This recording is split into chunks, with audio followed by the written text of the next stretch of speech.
What's up, Star Wars nerds, and welcome to another episode of Brett on Fett. On today's episode, we're going to be going over more figures for the bounty hunters from Empire Strikes Back. And then we're going to have another segment of Random Figure Spotlight. Let's get to it.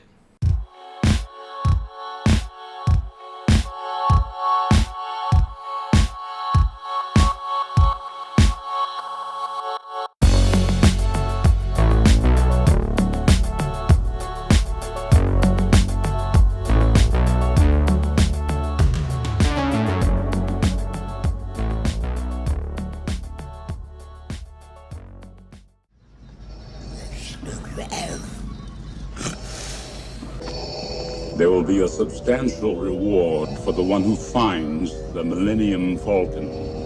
You are free to use any methods necessary, but I want them alive. No disintegrations. As you wish. Welcome back to the channel. This is episode 26 of Brett on Fett. And you know, ever since I was a little kid watching The Empire Strikes Back, I was always so intrigued by that one little scene in the movie where Vader brings in the 6 different bounty hunters. I was just so fascinated by these characters, each one different than the next, and I just wondered what was their backstory, where did they come from.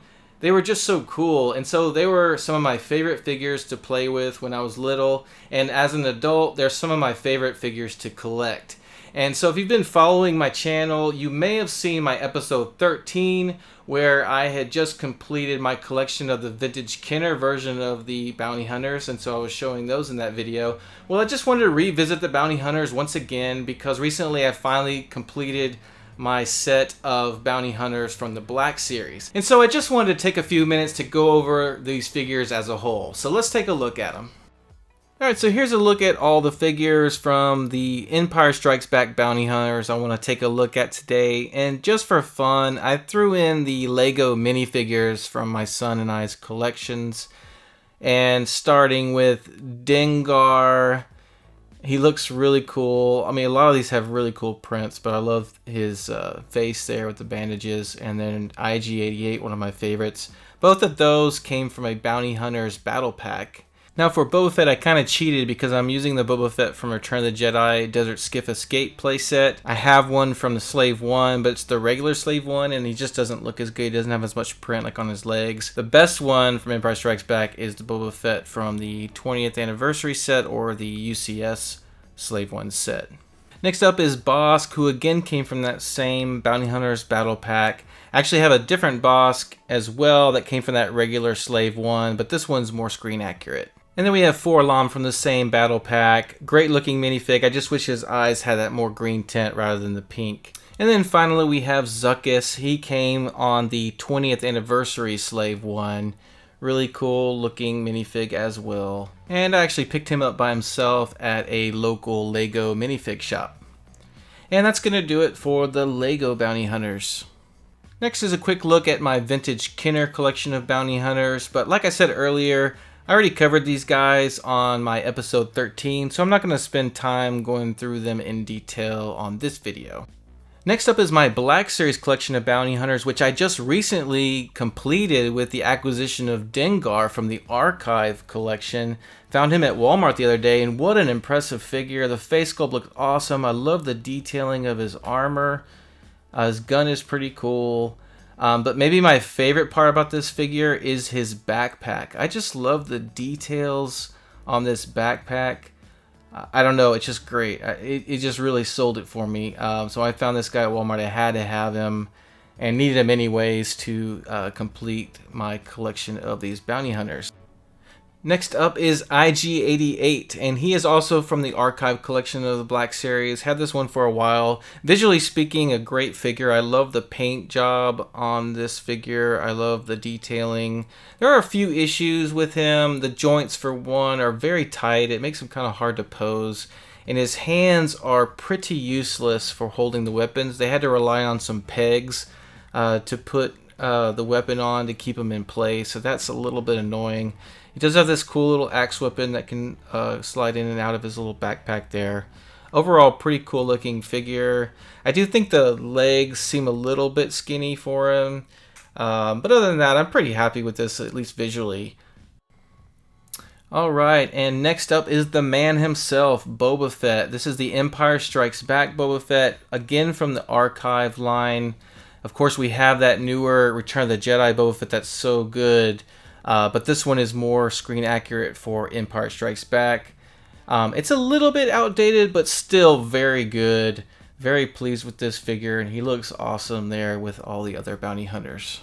And next up is Bossk. This is the original blue line Bossk, and look at that face sculpt. It's just so awesome, and it's got even a hinged jaw that can go up and down. His suit looks really good, very screen accurate in my opinion. My only little nitpicky thing about this Bossk is his legs seem a little bit on the bulky side. If you actually look at the character in the film, he has fairly skinny legs, and this guy's just got a little bit beefy, but other than that, he is an awesome figure. Next up is 4-LOM, and he is from the Red Line Black Series. Great head sculpt. I love the green tint in his eyes. The paint is very good. To me, it's very screen accurate. It's that dark sort of gunmetal gray with that rusty weathering on there. But the paint job looks very good in my opinion. The body is made from that C-3PO body, so unfortunately the elbows do not move. There's no joints, so that's very frustrating. But other than that, it's a pretty cool figure. And finally is another one I recently got to complete this set, and it is the Zuckuss. I found this guy on sale at Amazon pretty recently for about $19, I think. But he's pretty cool. I was really impressed with him. I like the cloth goods. It's very screen accurate to me. I like his head sculpt a lot. The only downside to this figure, in my opinion, is his hands. They're very hard to get the weapon in there securely. But other than that, I was just really surprised at how good this figure looked once I had him in hand. And so that's going to do it for my recently completed Black Series for the Empire Strikes Back Bounty Hunters. And so next up, I want to go through the Vintage Collection / Saga Collection Bounty Hunters, starting with Vintage Collection Dengar. This was the very first Vintage Collection figure I ever bought. I got this in store. I remember picking him up at Target and thinking this was awesome. He is such a great looking figure, and rumor is they're going to reissue this one. But he's excellent. He's VCO 1, first one I ever bought, first one in the official Vintage Collection, and just a great looking figure, great looking card back. Love everything about this guy. Next up is IG-88, who we do not have in the official Vintage Collection. This is the Vintage Saga Collection that came out, I think, around 2007. Great looking classic card back. Love that image of IG-88. And this is a great looking figure. It was awesome for the time. It's still awesome today in my opinion. I'm sure the articulation could use some updating, but it's a really good looking IG-88. If they could redo him, maybe like the IG-11 with that kind of articulation, that would be for the best. But man, Hasbro has got to get this guy in the Vintage Collection. Next up is Boba Fett from the Vintage Collection on the Empire Strikes Back card. This is the original release of that figure. A solid looking figure. Of course, we got that new Return of the Jedi release of Boba Fett that just blows this one out of the water. But this is still a really good looking one, and it's the Empire Strikes Back version. You can see it's VCO 9. Got that classic card back on it. I really love the backs of these cards for TVC 1.0. But anyways, great, solid looking Boba Fett. Next up is Bossk, and again, this is another figure that we still do not have in the official Vintage Collection. This is from the Saga Collection, just like the IG-88. However, on my copy, the outer packaging got damaged, so I took the card back out of the outer packaging and just put it in a clamshell. But man, what a great looking figure for the time that still holds up. I still think this is an excellent looking Bossk. Just like the IG-88, he could probably use some updates on some of the articulation, but visually speaking, he is an awesome Bossk. Here's a look at the back of the card, which these always look great, just like the TVC 1.0, unlike the stuff we have today that's just mostly words. But man, just an awesome figure and character that we desperately need in the Vintage Collection. Next up for 4-LOM and Zuckuss, we have the Celebration 5 Special 30th Anniversary 2-pack for Zuckuss and 4-LOM, and you've got the 4-LOM and Zuckuss names reversed, just like they had in the old vintage Kenner cards. So, you know, they've got Forlom referred to as Zuckuss and Zuckuss referred to as Forlom, which confuses things. But man, these are awesome card backs. They got that foil style chase. Now, with the Zuckuss, which is referred to as Forlom back then, they went with the vintage Kenner style colors, so it's not really screen accurate. So here you can see the original vintage Kenner figure. So it's got that light tan. It's actually even a little bit lighter for some reason, but it's close. It just depends on the lighting, I think, but very close.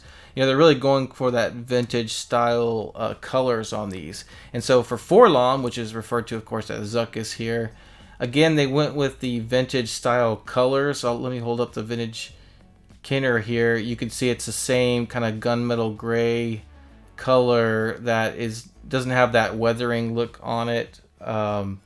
So that's what they were kind of going for. Now the annoying thing is, see, these are punched, and that just was really weird to me, that on something that they knew was not going to hang on pegs, that they wouldn't leave it unpunched. So that's a little bit frustrating. But this is a really cool set. Now what they did do is, in addition to this, they did release a regular vintage collection Forlom.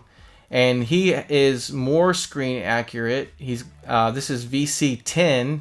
This was in TVC 1.0. And they didn't do it for Zuckuss. They only released this for Forlom. But anyways, I just want to compare the two. You can see the one from the 2-pack is that darker color that's more like vintage Kenner. And this one clearly has more of that rustic weathering look to it. So a little bit more screen accurate.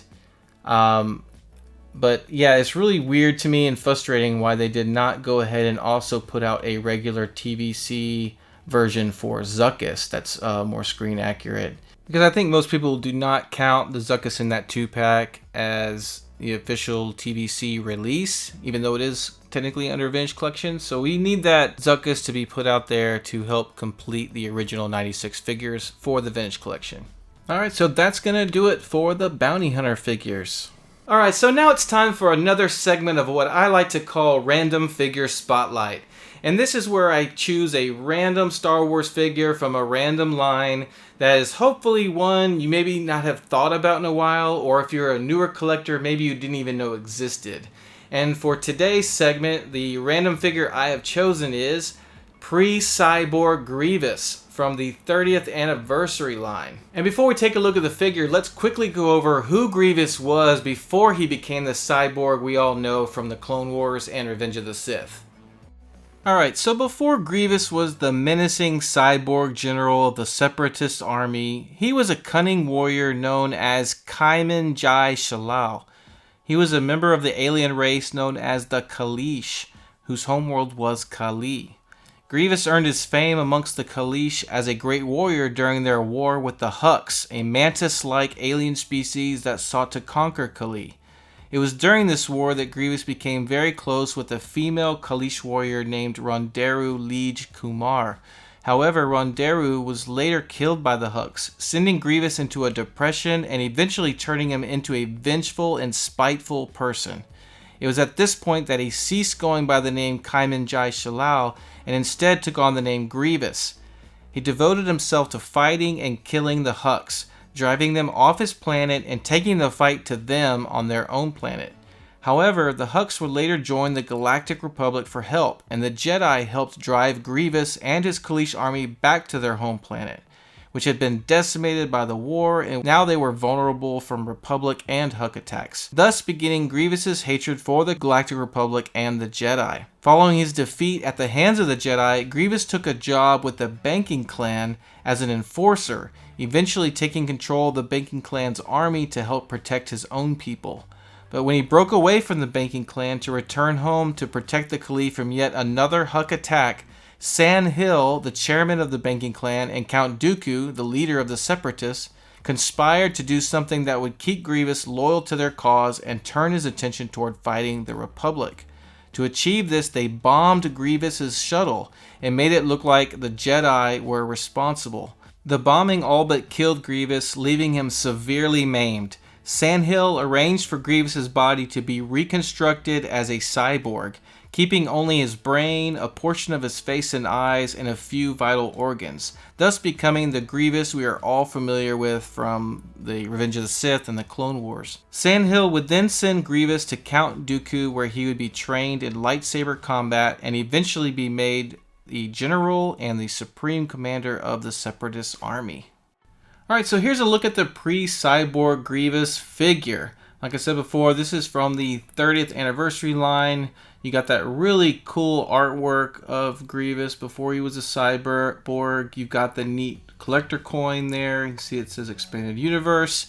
And this is number 36 in the line. Unfortunately, the bubble on mine has gotten yellow, so forgive me for that. But man, check out this figure. He is really cool with his skull mask and all the details on his uniform. Some cloth goods would have been nice. This is all like soft plastic for his robes and everything, which is unfortunate, but it still looks really cool.